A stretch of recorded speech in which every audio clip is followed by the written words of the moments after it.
Sir, गावाकडील मुलांना असं वाटतं करिअर करायचं, बट त्याला असं प्लॅटफॉर्म मिळत नाही त्यांचं करिअर चांगलं करावं. त्यासाठी तुम्ही काय सांगाल?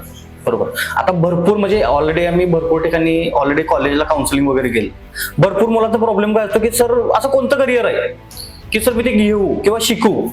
आपल्या गावाकडच्या लोकांची मेंटॅलिटी काय की बाबा मार्केटिंग म्हणजे एक तर तो बाहेर फिरतोय किंवा आता बऱ्याच लोकांनी डिजिटल मार्केटिंग नेटवर्क मार्केटिंग म्हणून बरेच लोक तेच म्हणतात की network marketing. Actually digital marketing हे नेटवर्क मार्केटिंग नाहीये.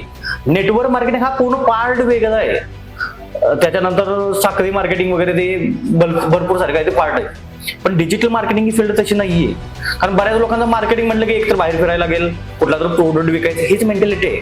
ऍक्च्युअली डिजिटल मार्केटिंग ते नाहीये.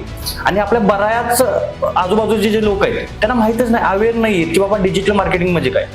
नॉर्मली त्यांच्या डोक्यामध्ये तेच घातलं गेलं की ते नेटवर्क मार्केटिंग. आता बऱ्याच लोकांना जर खरंच डिजिटल मार्केटिंग करायचं असेल किंवा करिअरची सुरुवात करायची असेल तर त्यांना एआय बद्दल पण माहित नाहीये. बऱ्याच लोकांना तुम्ही जर विचारलं तर तुम्हाला ते सांगतील एआय म्हणजे काय, माहितच नाहीये त्यांना.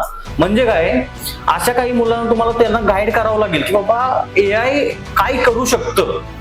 कारण आपल्या कॉलेजमध्ये एआय शिकवतात का नाही, आणि कोणत्याच कॉलेजमध्ये जर बघायला गेला तुम्हाला हाय पेइंग सॅलरी कसं घ्यायचं कोणी शिकवत नाही. तुम्हाला फक्त नॉलेज देतात, तुम्हाला फक्त डिग्री मिळते. तुम्हाला जर हाय पेइंग जॉब घ्यायचा आहे तर तुम्हाला साधं सरळ सांगतात बघा, हुशार आहे हा, क्लास लावशी.